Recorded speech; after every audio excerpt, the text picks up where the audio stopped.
Good afternoon, everyone. We're ready to get started.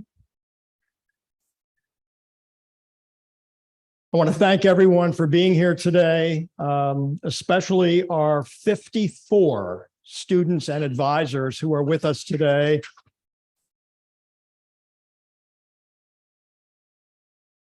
From Hamburg, Schuylkill Valley, Tulpehocken, Wilson, Muhlenberg, and Kutztown. I think that's the most students we've ever had at one of these events. The number continues to grow. It's a good thing. We appreciate you being here. For those of our members who have not yet sponsored a student for $15 and are still interested in doing so, we will still take your money. So before you leave today, please see someone at the front desk if you haven't already sponsored a student, and we'll get you squared away. Final announcement before I turn things over to our immediate past president, Saul Lausch, who will handle the introductions. I'd like to thank the Evergreen German Club for sponsoring today's presentation. So with that, I'd like to turn things over to Saul, who will handle the formal introduction, and then we'll start in with the presentation. Saul? Thank you, David.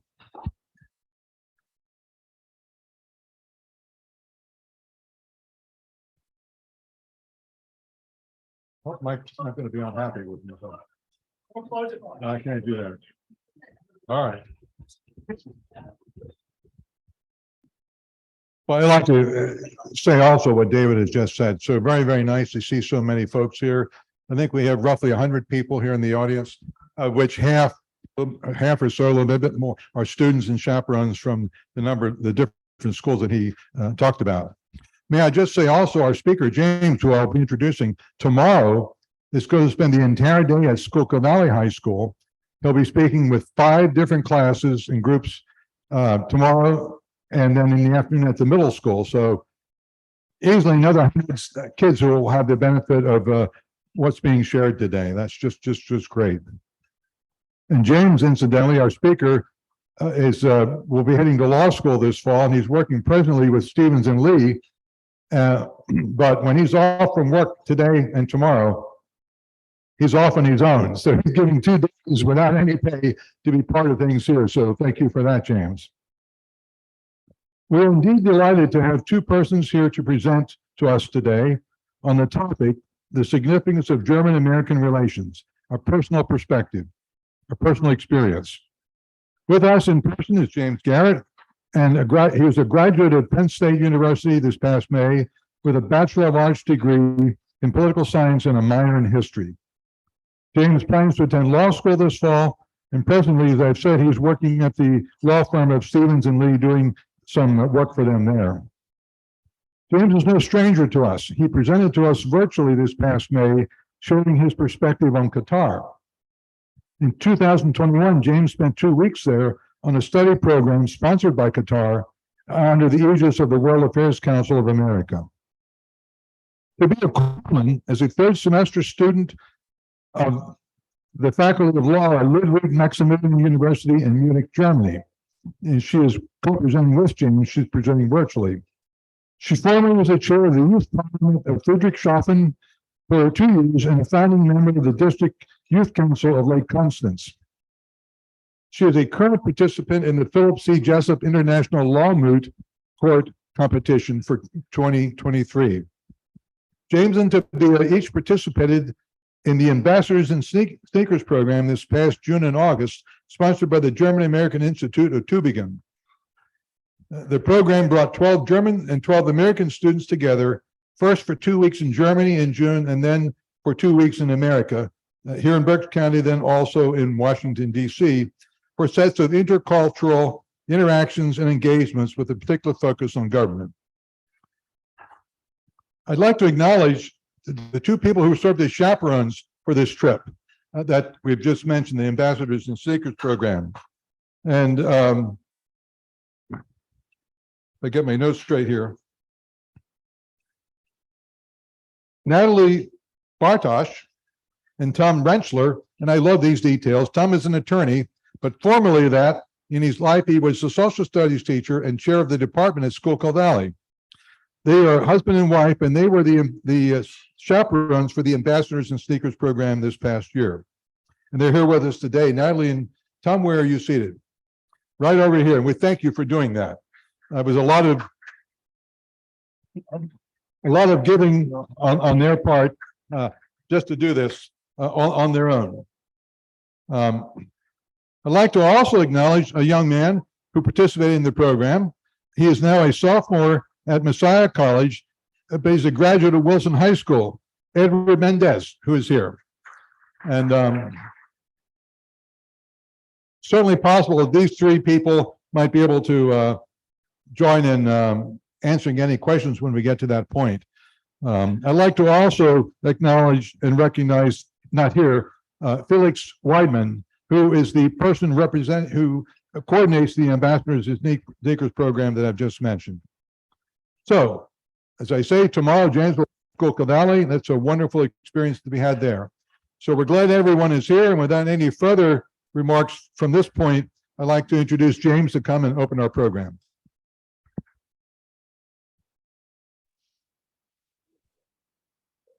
Okay. All right. Pin the video real quick. If I can pin.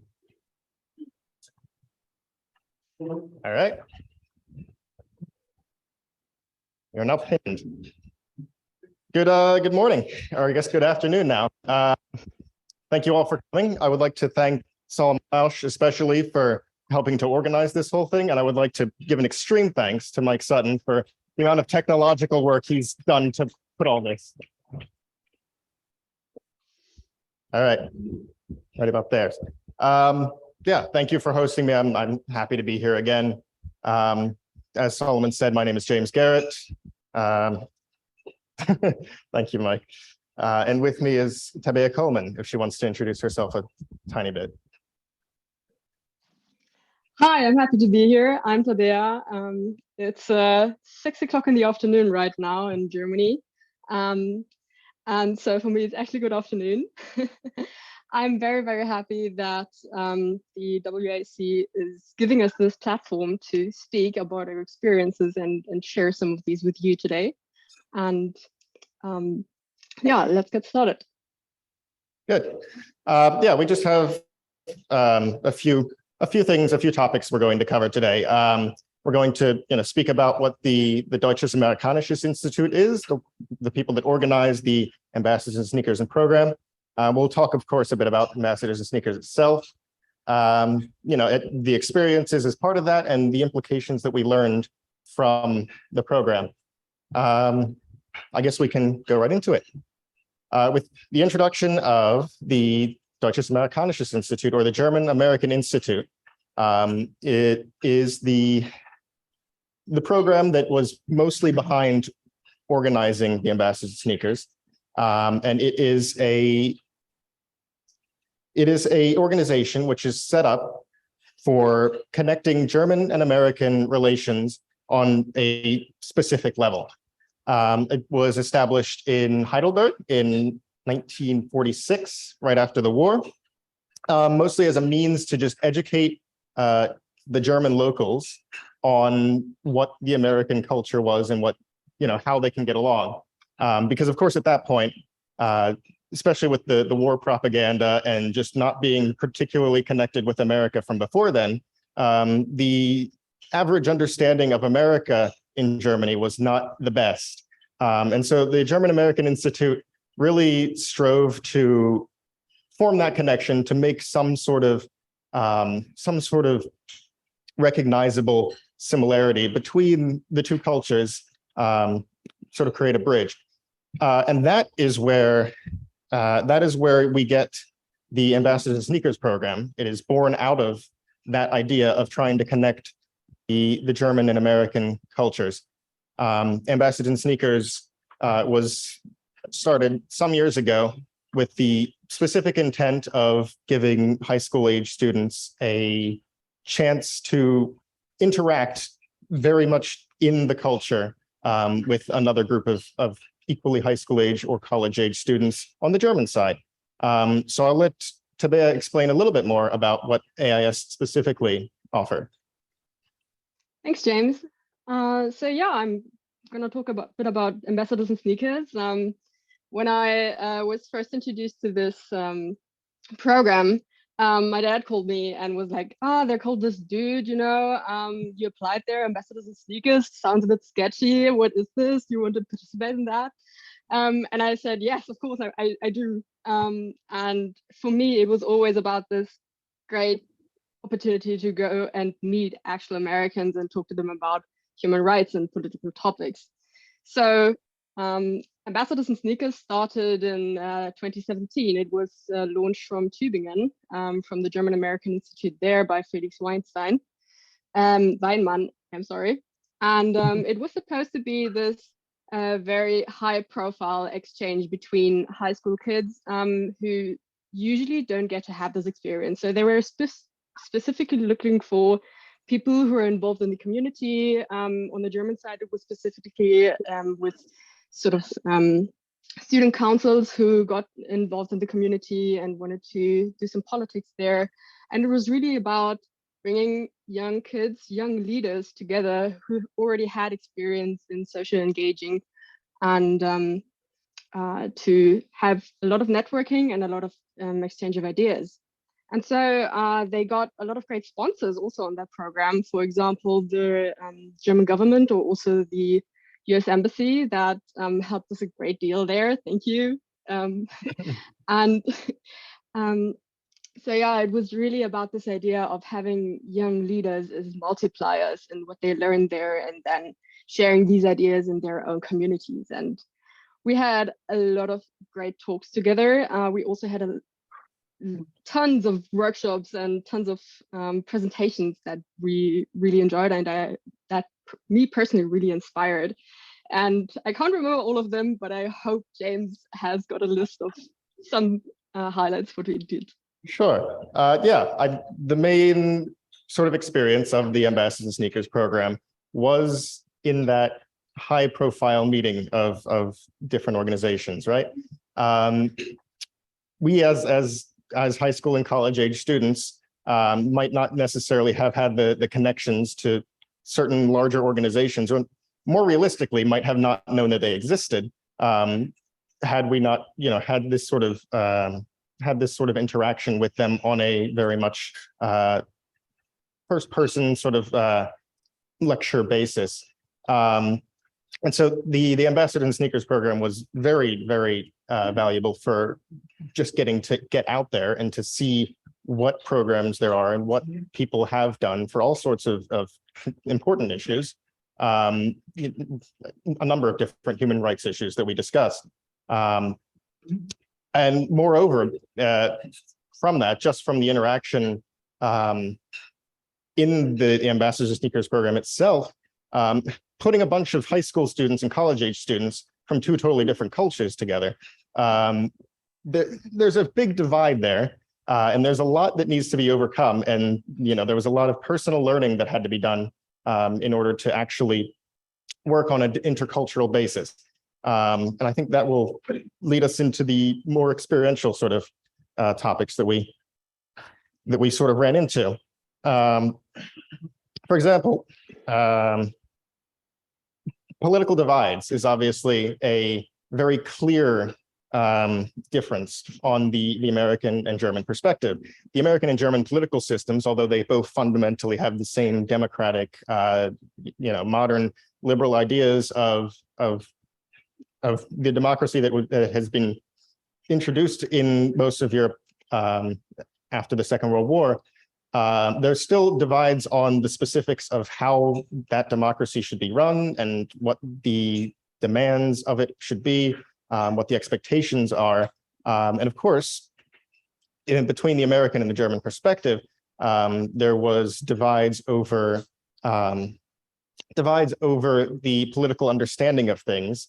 Not even so much a disagreement about the actual politics, but just the understanding of why things are in the political spirit of any given country. And I believe Tabea can introduce part of the personal sort of implications of that we found. So I think for me, the most interesting part was the communication, how you talk about politics. So we're here at a presentation jumping right into politics, but usually, as I heard, Americans, at least in small talk, don't like to talk about politics as much. So the setting we had, it was very special because there were a bunch of high schoolers who didn't want to talk about anything else than politics.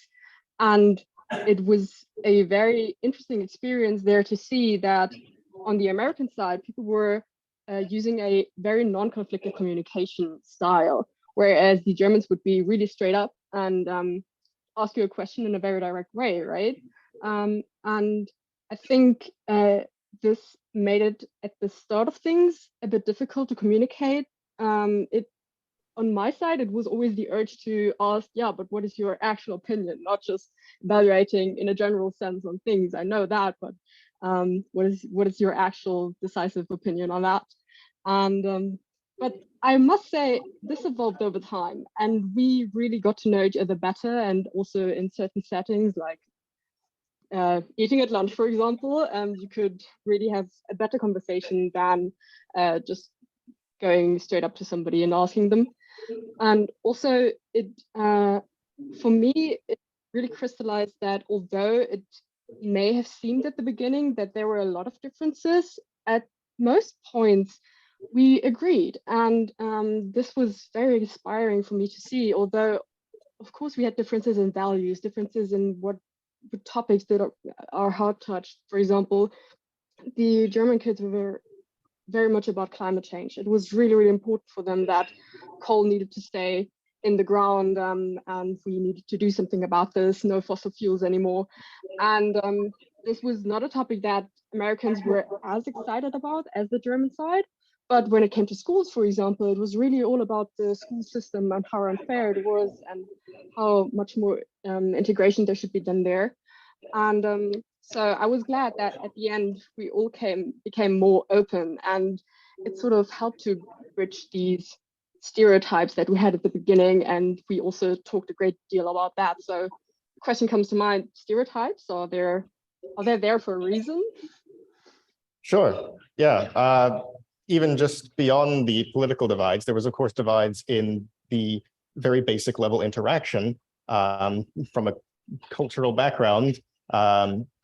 And I think there was a very good example of this that we ran into within the first few days of the program. I believe it was on the 4th or 5th day. Our guests can probably correct me if I'm wrong. That we went out to Luxembourg and from Luxembourg out to the Saarschleife, which is I don't know if it's a national park of sorts, but park, a nature park with great views of the Saar River, of one of the rivers in southern Germany. And it's a lovely, it's comparable to Valley Forge or French Creek here. Just a lovely way of parks, and you get great views of the river. And of course, we on the American side, we all were eating this up. It was great. We loved the whole thing. We loved seeing all of the views and the nature. Meanwhile, on the other side, the Germans were straddling behind us, mostly complaining about the walking and how long it was taking to get there, and the fact that the views weren't that great compared to what they had at home. And so we had this realization, I guess, or that was the start of a realization that there are different levels of appreciation that we were having even on that level, and that was going to be difficult to have to deal with as far as interacting with any of the Germans on a personal level, because their very basic idea, very basic understanding of what is appreciated or what is frowned upon is at a different level. So where the Germans would be more willing to complain or to voice their opinions, the Americans, of course, were awed and definitely more polite. Americans have a great culture of being polite, if nothing else. But maybe I can jump in on there. I didn't want to interrupt you Go for it. for the. So on that note, on the Saarschleife, I had a different experience. I honestly couldn't remember the complaining part or the not being polite part of the Germans, but rather I remember an instance where we were there, we looked at the beautiful view, and one comment one of the Americans had was that, oh yeah, you could just chop off the trees there and build a great mall there and just have a great view. And to me, I didn't get the joke. I was just like, how could you do that? Like, this is so important to preserve the nature. So yeah, there again, it seemed like really being on point with the stereotype. Just Americans don't care about nature, I guess. But then again, it didn't. You can always find the stereotypes if you're looking for it. And on another note, you don't always have to look for them. It seems like they're confirming themselves, but then again, it's also a bias in your head. Right. It goes both ways, that you'll fit into the stereotypes yourself, but also you'll want to realize them in the other people.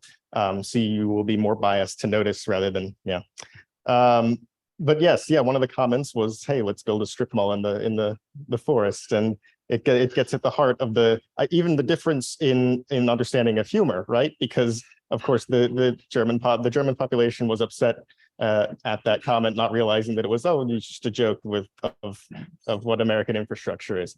But yes, so it's realized very early on that there's not just a difference in language and culture and background, but even the way that you interact is going to be different.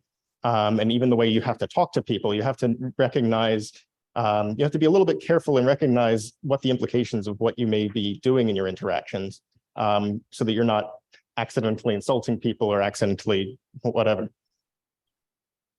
As part of that, perhaps one of the German stereotypes is that, along with their complaints, they are very critical of especially America. And a lot of that comes from the American experience in the world of being, number one on the top, as far as our international influence. But of course, other countries are very skeptical of that, and the Germans had a lot to say about that.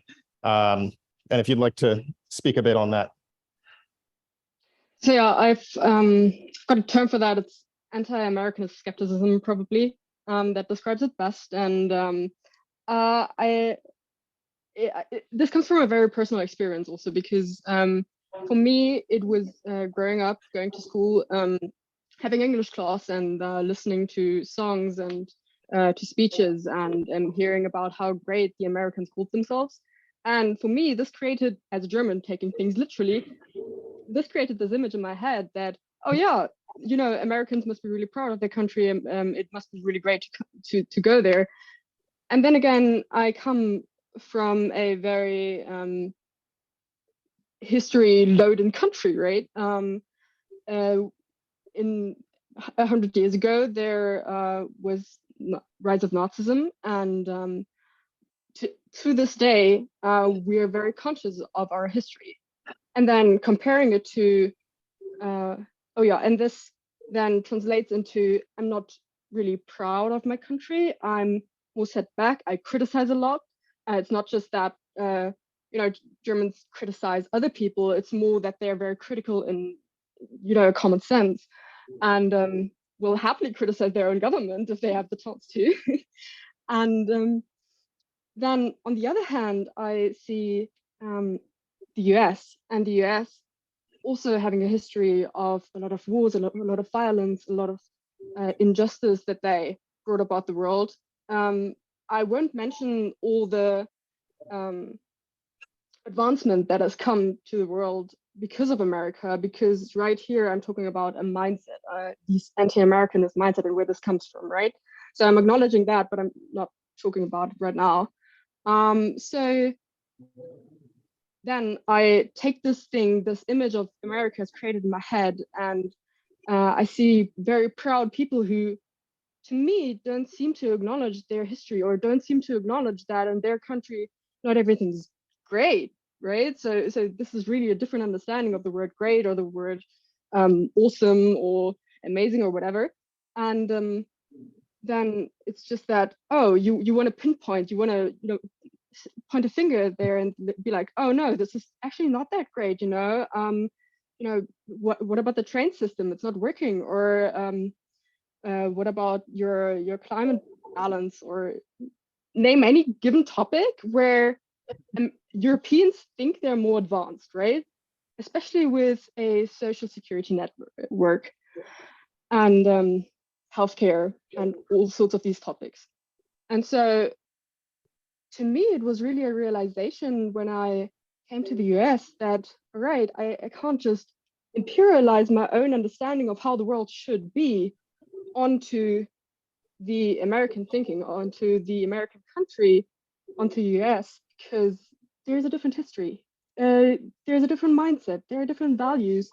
And although I used to think that how ways of things done in Europe or Germany especially are sort of right or are sort of working, because in a way it does work, right? But in a way everywhere it works. And I think this was really a moment of realization that this ideal that I had is not what Americans are talking about if they are talking about their country as being great or their country as being the best in the world, right? Which seems very bold to me as a German, but on the other hand, it's just an expression of their pride, how to be proud of their country. And this is something that to me is a concept I still need to grasp, and I will grasp it at some point, but it was amazing to see for me how people in the US have this belief for advancement, for strive really to do something better in the world. And yeah, I think this is the main takeaway for me. And I'm not sure if all of the Germans had this takeaway. I dearly hope so, but maybe James can elaborate a bit on how the Americans dealt with the topic. Yeah, we certainly tried, at least I certainly tried to get across the idea that although it's very easy to criticize and it's very easy to come from a critical point of view, especially when you're criticizing a different country entirely, that you need to be open-minded when you're doing so. That of course there's valid criticism. You can validly criticize any country for the most part, but it also requires that there be an understanding. And I think I certainly tried a lot, and I certainly saw a lot of other Americans try to reassure the German side that yes, there are problems in America, but there are problems in Germany too. There's problems all around the world in many other countries, but also that the problems which we face in America are there for a reason. They have their history, they have their background. It might not be perfect, but it's not valid to criticize based on just what it is, rather than sort of analyzing the nuance of why it is the way it is. Requires a bit more understanding. And of course, you can apply that to any given country. That of course, it's easy to criticize a country for all of its moral bads, all of its wrongdoings, but it has to come from a place of understanding that it has reason more or less for doing what it's doing. It might be objectively bad, but it has a reason for it. And there's a necessity to bridge that divide in order to reach the people on that side who may wholeheartedly believe completely different things to you. But you have to understand that they're believing them for a reason, that they have a background to it. And I think that's a very important thing which we tried to get into. I don't know whether or not we breached through necessarily as far as getting the German side to understand that, mostly the German side because of their express criticism. But it's something which ought to be built on and something that ought to be realized. Maybe this is also something that needs to be kept in mind when dealing with another country, or especially a German country, whose people are not necessarily, some might be really, really open, some might be not as tolerant. When dealing with them, then trying to have an understanding for this symptom, for this mindset, really, that also comes from a history, comes from a different historical understanding, from a view from outside. It was really during the past years that we heard really a lot of news about Donald Trump, and obviously the way he does politics does not necessarily benefit Europe, because his politics was more geared towards inwards, the US, really focusing on the US and not on the relationship between Europe and the US. So obviously the European media was also biased on that. And it was this also played into part that this whole ideal, this whole image of America being great and America being the best country in the world was really twisted by something that we saw and that we didn't agree on because we didn't feel like it was benefiting us, right? Maybe the Americans, we didn't see that, but then again, maybe it's also nice to have this background knowledge in dealing with an idea, an attitude that is sometimes not easy to deal with, but can be overcome, I hope. Yeah, I think that summarizes it more or less. And of course, this difference in understanding, this difference in perspective, being challenging on a personal level. Did I cut? Okay, now I'm good.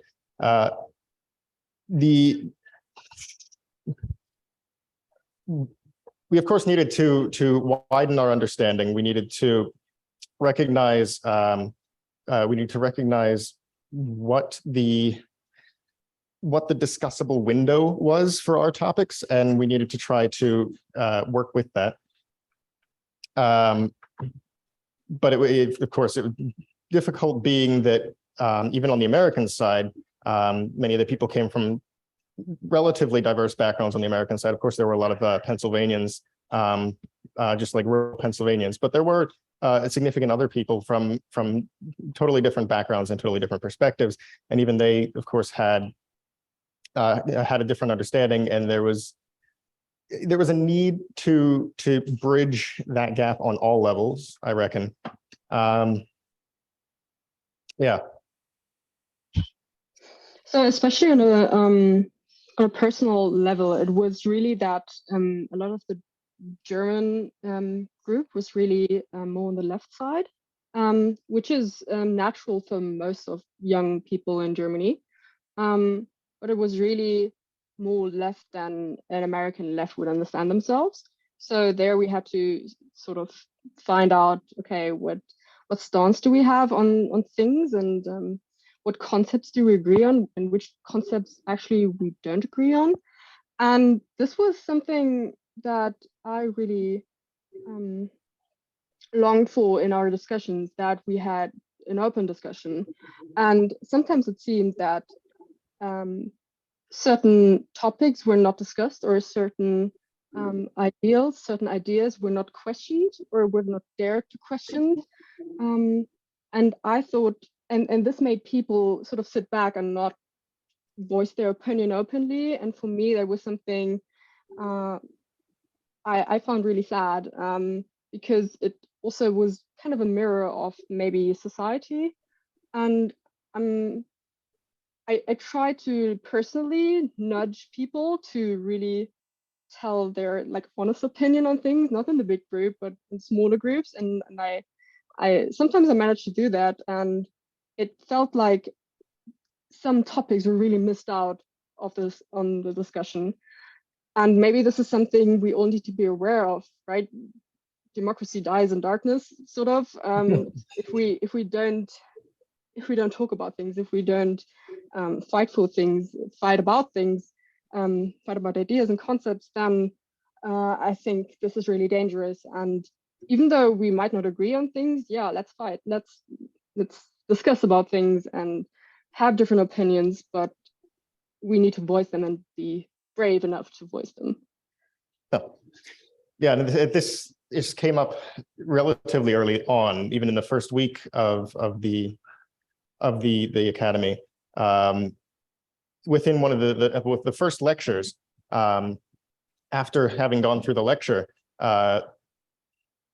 in the process of milling about the sort of exiting of the lecture, I was pulled aside with a couple of other students outside of the hall, and we spent quite a while discussing the topic that was presented in the lecture. But everyone in the small group where we met outside, we were discussing what was left out, importantly, because in the large group, well, it was easy for a lot of people to sort of commend others' opinions or to build on top of each other and to snowball one large conclusion out of a given lecture. What was a lot harder was spawning actual debate for decidedly different opinions on any given topic. And so I found very quickly that right after the lectures that the people would go on their own and talk about the topics which weren't brought up or that weren't addressed because they didn't want to upset the crowd at the main discussion. And this happened a number of times, and there was an initiative put together within the first week of the program to try to open the discussion a little bit more in a very orderly fashion. But it was very hard to convince the rest of the group to sort of go along with that. And it still kept going that even though more people were willing to open up, and as the group became more comfortable, they were more willing to speak their opinions in an honest fashion, that even still towards the end, it was still hard to voice something truly against what the consenting opinion of the whole group was. And this has very serious implications because once you start leaving out people from the discussion, it's harder to reach them, especially if they disagree with you. Isolating them isn't going to help them adjust their opinions to fit a more median sort of mold.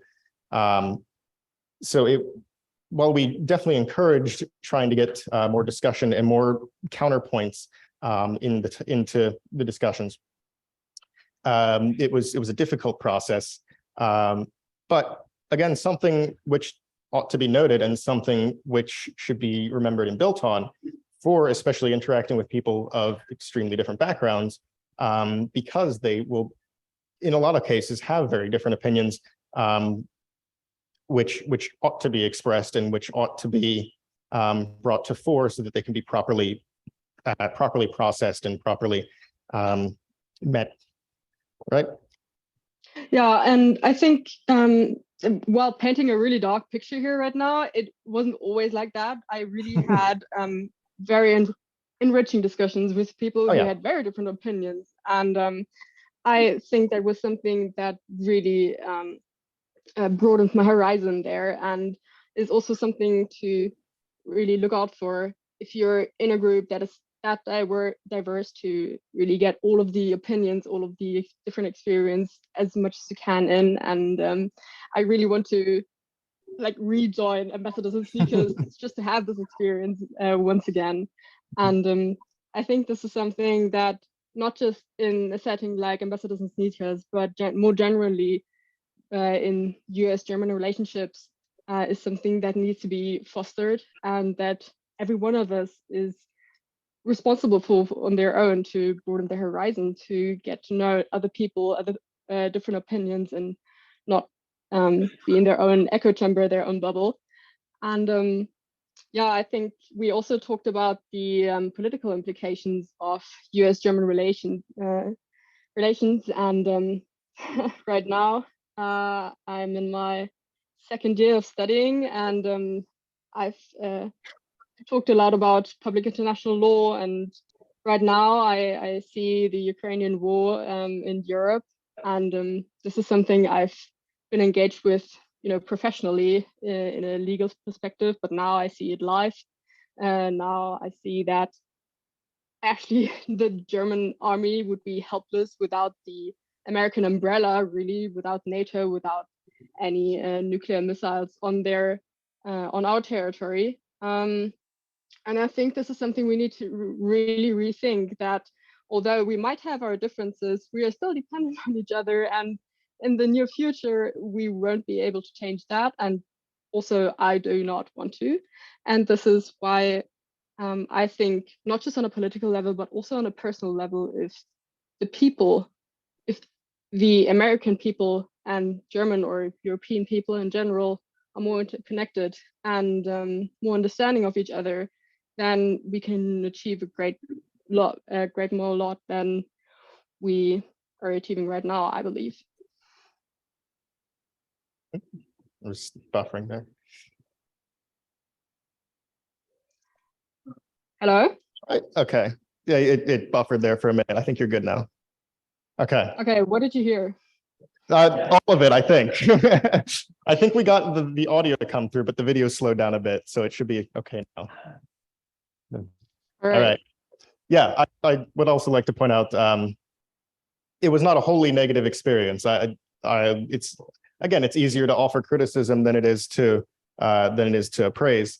But there were certainly definite issues that we had to overcome. But the overall implications learned from it and the overall experiential additions to our knowledge and to our experience much outweigh all the problems which we faced and which we tried to overcome.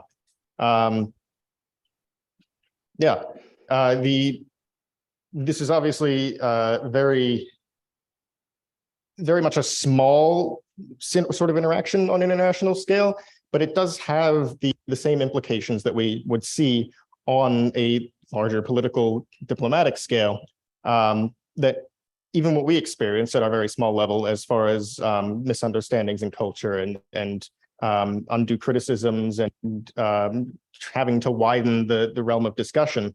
This stuff that's experienced even at the highest levels in all diplomacy, and it's something that has to be considered, especially in something like the United Nations. There's an express consideration of getting everyone's opinions and of getting everyone represented. Even at our small scale, we're focusing on the largest problems that we can. I don't know if you want to. Sorry, I something think about the AIS. I think the video was struggling there, but I can jump in. Yeah. I think what we saw at AIS is really that at an overall large scale, we have the same problems and we have the same goal. We might not always have the same way to reach it, but ultimately, it's really about how we can bridge our differences to reach the goals we want to both achieve. And I think keep that in mind, that you need a sort of certain, a lesson learned from IIS was really for me that you need diligence. You need to actively strive to bridge gaps. It's not enough that you're tolerant towards the other person or towards the other culture. It's really to get yourself in there to get an understanding and then to really achieve something together. And on diplomatic relations, we really saw that the German ambassador and the American ambassador had different takes on how we should interact with each other. It was obvious that we have a very asymmetrical relationship, right? With Germany being on the lower end. Still, it is still the countries can't really let go of each other because of the, because Germany is really used as a means for the US to get a hold onto the EU, on the European Union, because Germany has such an important role in the European Union, just as much as France. And I think this is one of the major reasons we should try to get an understanding out there, and not only have this at a small scale with high school kids, but then also in higher levels, to have intercultural trainings. And this can also only be fostered more if there are people now growing up and being aware of that this is so important. And I think that Ambassadors and Sneakers was really some of the greatest things that ever happened to my life. I met wonderful people and I made wonderful friends. Even though I haven't stayed in touch with all of them, even if they don't know, they are still in my heart. And I think of them, and I'm still inspired by their ideas and by their way to live. And I can only recommend to everybody out there who has a chance to participate in Ambassadors and Seekers to really take that chance. It was refused to me the first time I applied. The second time I got in, and it was the best decision I could have ever taken. Not just because of the people you meet, but also because you get to know yourself better in certain settings, and yeah, get the applications out. And touching on that just briefly, yeah, Ambassadors and Sneakers is a program made for youth interaction. And I want to really emphasize, especially to the 50-some high school students that we have in our midst, that you can do stuff even at your age, that you can get involved just like we got involved, that there are the resources out there. It's just a matter of going and finding them. And of course, Ambassadors and Sneakers helped quite a lot as far as getting us to find specific organizations which are doing things in human rights. But even here in Reading, there are a ton of different organizations that are doing all kinds of different things. And that you, even at the youth level, still ways to get involved and still ways to do stuff. And so don't discount your ability, even if you're in high school. I think that wraps up our presentation. So I'm going to hand it off to Dean. Thank you.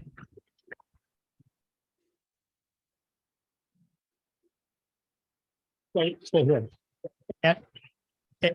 And I'm going to defer in the interest of time because we want to get to some Q&A. So I'm not going to run through all of the upcoming programs.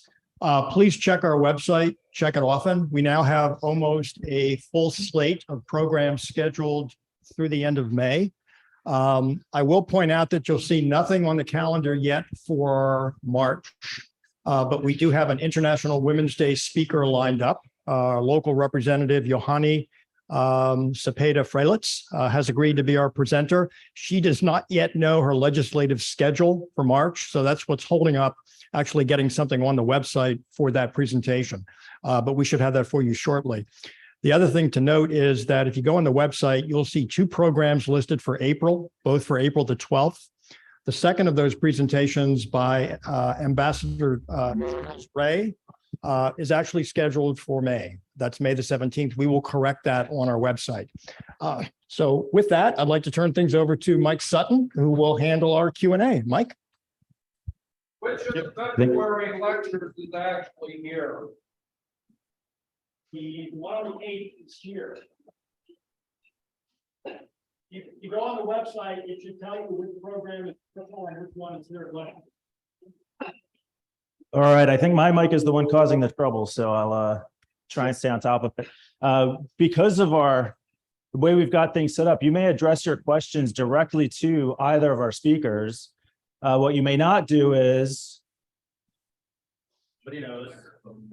touch my microphone. That's correct.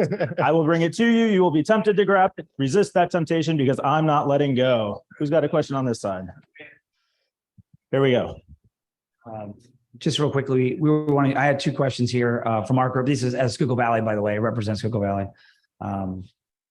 How do Germans feel about Biden right now? Is the first question. And then secondly, what do you feel about post Angela Merkel Germany and its movement forward? Thank you for your question. I think I'm going to address post Angela Merkel first and then come to Biden. So with Olaf Scholz right now, I think this is the change that a majority of the country really wanted. Angela Merkel has been there for quite a long time, and people are probably like not all of the same opinion, but it's also a very different setting, right? Post Angela Merkel has been all about the Ukrainian war right now. And I think, yes, part of the conservative country thinks that the country is coming apart. We have a lot of problems also with having too much debts also, state debt, basically. And I think that people are worried about a lot of things, but that has more to do, I think, with the current situation we're in, with inflation, which is very high, with the energy crisis that we're facing right now, because Russia has turned off the gas, right? And I think that it has a lot of unstableness that has come in, because Angela Merkel was always, very calm, we're going to steer through this.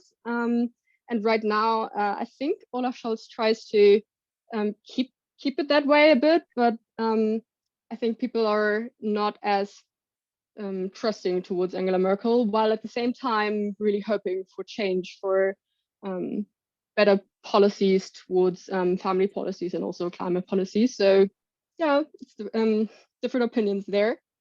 And to your second question about Biden, I think Europe in general, I don't think I'm just speaking for Germany right now, is dealing better with Biden as a president, because he has more focus on international dependency and also the interdependency that we face. He has more focus on diplomacy there. He speaks a language that the diplomatic people in Germany and Europe understand better.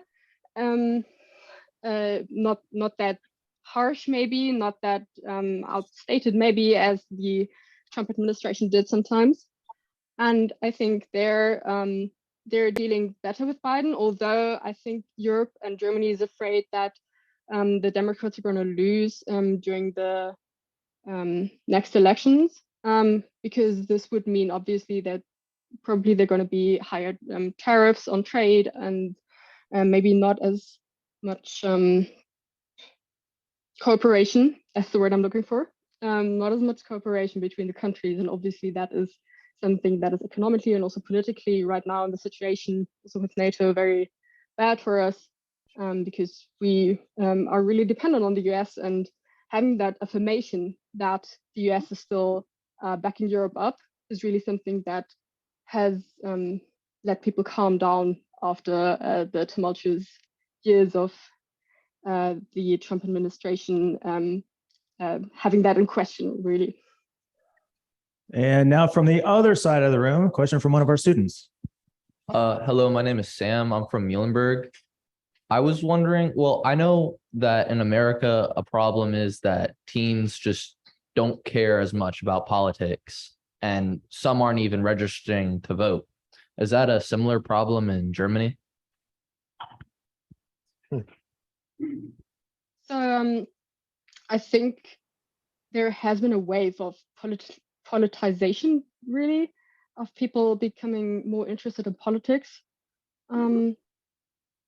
But I think it's not comparable to the US side. I think here kids are more aware of politics. I mean, I really have only my view. I've always been involved in politics.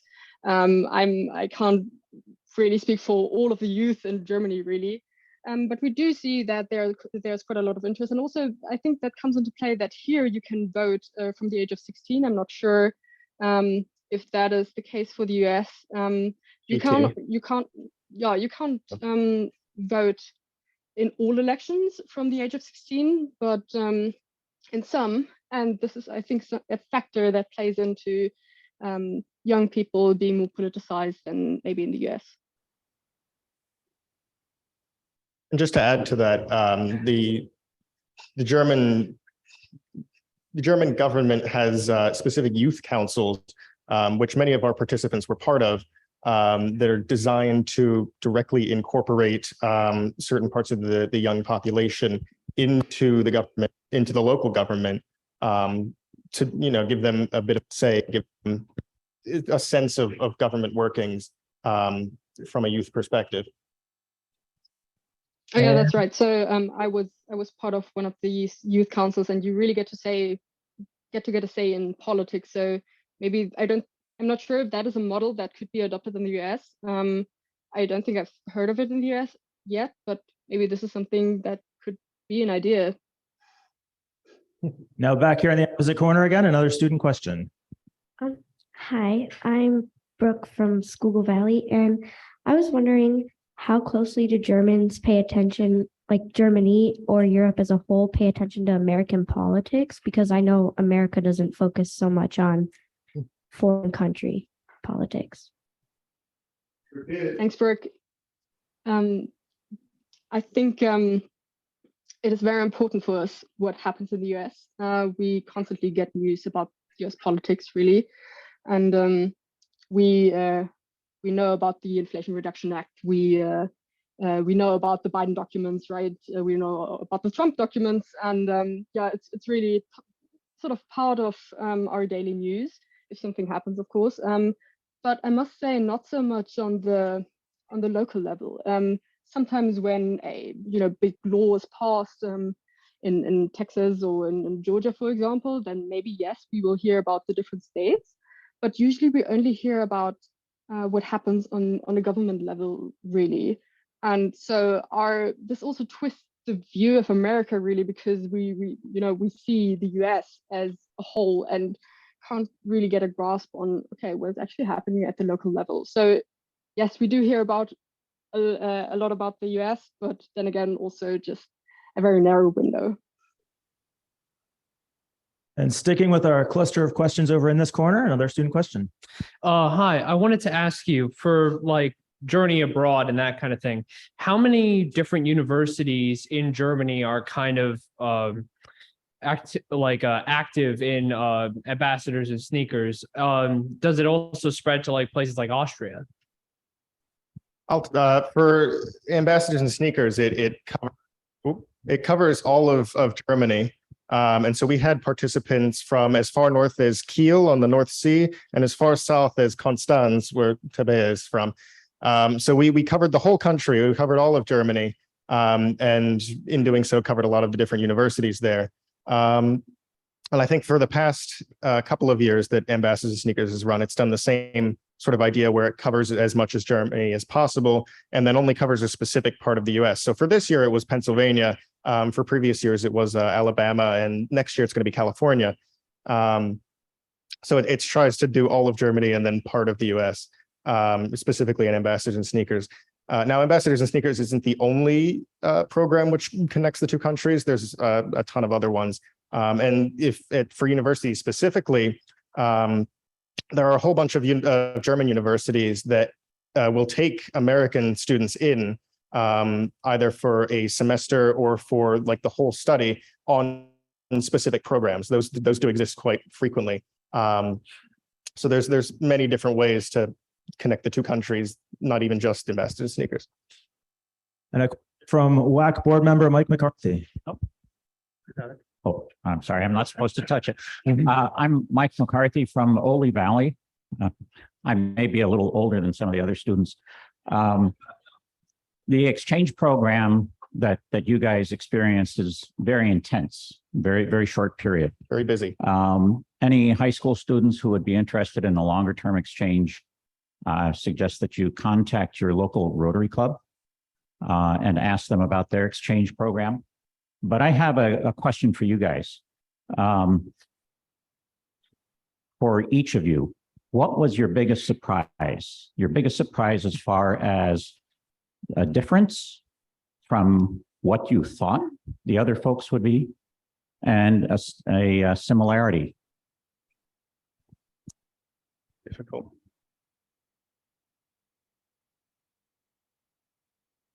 Well, I'll go first then. I'd say my biggest surprise, and maybe this is a cop-out answer, but my biggest surprise is how much we had in common more so than differences. I really expected, I mean, with the totally different cultural background, I didn't expect us to nearly get along on the same level that we were. I mean, goodness, on the first day, we were, hanging out, trying to know each other. And the Germans were playing the same songs that we were playing here. They were listening to the same things. They were doing the same things as that we were doing. And it was good to see that even with the whole different background, that we can still relate over most of what we understand.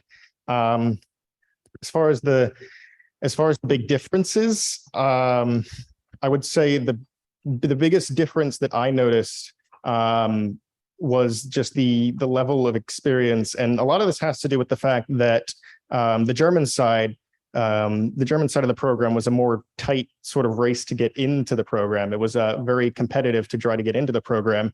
And so a lot of the people that we ended up with were very intently interested in government and foreign affairs. And here in the US, in Pennsylvania, a lot of our participants, we at some point struggled to find more participants to fill the roles. So it was really interesting to see the different level of experience on each side. But yet from that even though the American side didn't have the credentials necessarily, that they were just as capable and just as able to keep up with the German equivalents. If you'd like to share your. Well, so for me, I think the biggest difference was the difference of feedback culture. It's for me, I've always valued very direct criticism of, okay, I'm giving a presentation, now tell me what I did wrong, right? Instead of having it a very American way, as I understand, of really telling you about how great you did, and that it's really great that you stood up for yourself and talked there, and then maybe you could, improve this next time. And then for me, it was like, okay, where's the criticism? Like, tell me. And then to try and understand that this was actually the thing I was looking for was at first difficult for me, but then also it made me question how I should perceive this in the future. And I think it also made it easier for the whole group to adapt to this kind of feedback culture, and also made it easier for the whole group to interact. And so I think this was some of the biggest difference that I experienced. And the biggest similarity, I think, was just when we sang together, when we played soccer together, when we laughed together. I think there is still something that really connects us. It's not that our cultures are different, but because we have the same background, because we live in the same era, really, we can still talk about things. And I think this is something that really is also surprised me, that people will know about things that I believe are only common to German things. Yeah. All right, I've got our last three questions queued up on this side of the room. We'll kick it off with Rodney. Okay, I have a several part question. Do you favor deepening the European Union, and do you favor having more members in the European Union? And when I say deepening, I mean something more akin to a United States of Europe rather than the more loose European Union. And secondarily, do you favor no. Go ahead. Oh, is that it? Okay. Yeah. It is now. Sorry, I was expecting more. All right. So I think I'm gonna answer the second question first, and then the first question. I expect the question was addressed to me. I didn't want to cut James off. So as far as getting new members in, I know this is a very contested topic. My stance on this is that yes, we need to have more members in there, and the reason is that we already see that a lot of states such as Albania or Serbia or Greece also are under very different influences that as Europeans, we don't really favor, right? For example, one of the Greek harbors is really bought by the Chinese. So should there be any differences between China and the EU, China could just shut off the harbor, right? The port, and then what could the EU do about it, right? So we're also, one of the harbors in Hamburg actually is now partly sold to China, and we are getting more and more dependent from China, while China is really representing a system that we don't support, right? So to prevent countries who are not that affluent, who don't have a lot of money, to come under a Chinese influence or also a Russian influence. We see right now with Serbia, for example, Serbia doesn't really know where to stand in this whole Russia-Ukraine conflict. I think it's really important that we include more countries into the EU by still preserving a standard that they need to adhere to. On your second question of deepening the European Union to sort of a United States European Union, I don't think, because of the reason I just stated, that this is a good idea. Already people are very skeptic of where the money is going, especially people in Germany are, suspecting, oh, wow, our money is just going to, for example, Italy, and they're having, higher pensions than we do in Germany. And sort of comes this feeling of, being unfair, pumping money into something that we don't really, see results. We feel the results because of our economy, but people are not that supportive of it anymore.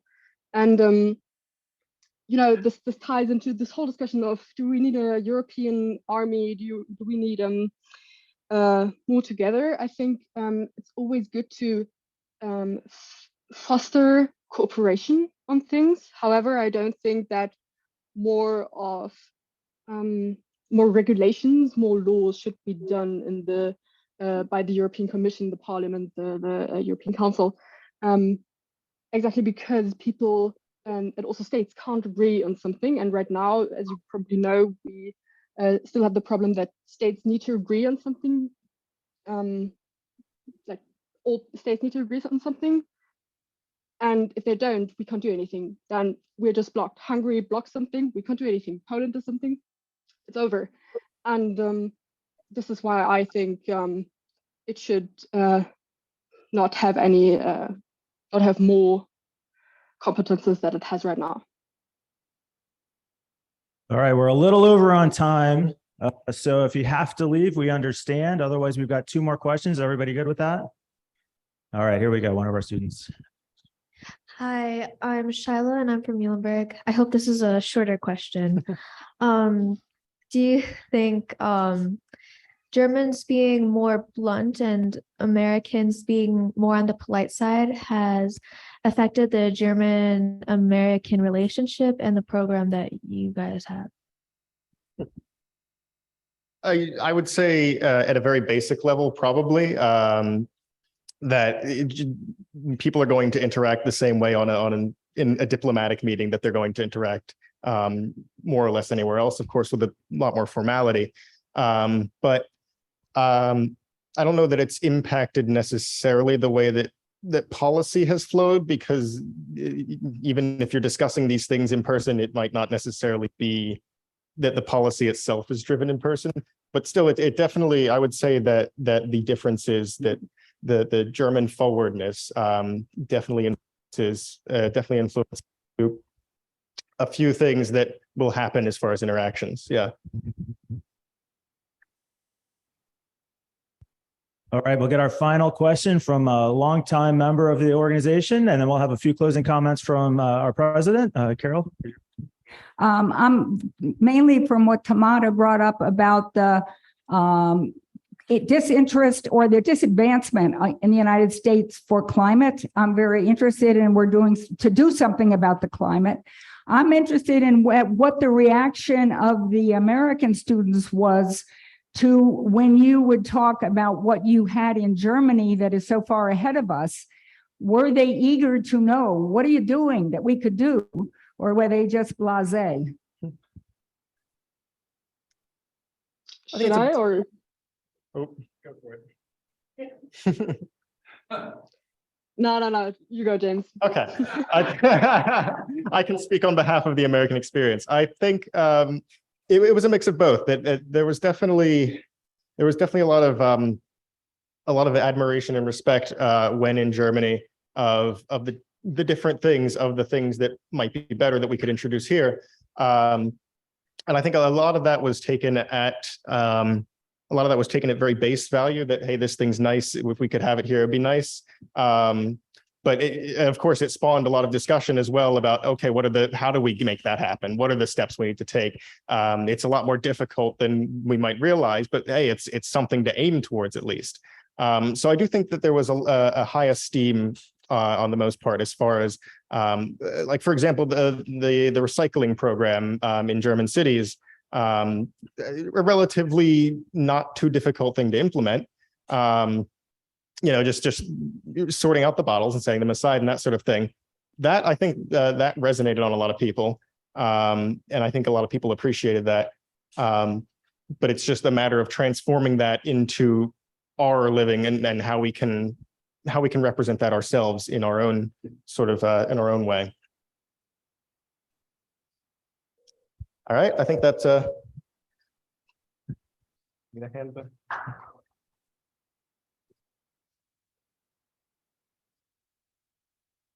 Thank you, James. Thank you, Tabea. We have a gift for you both. So James, you presented for us before, and I believe you were already presented with a piece of our pottery.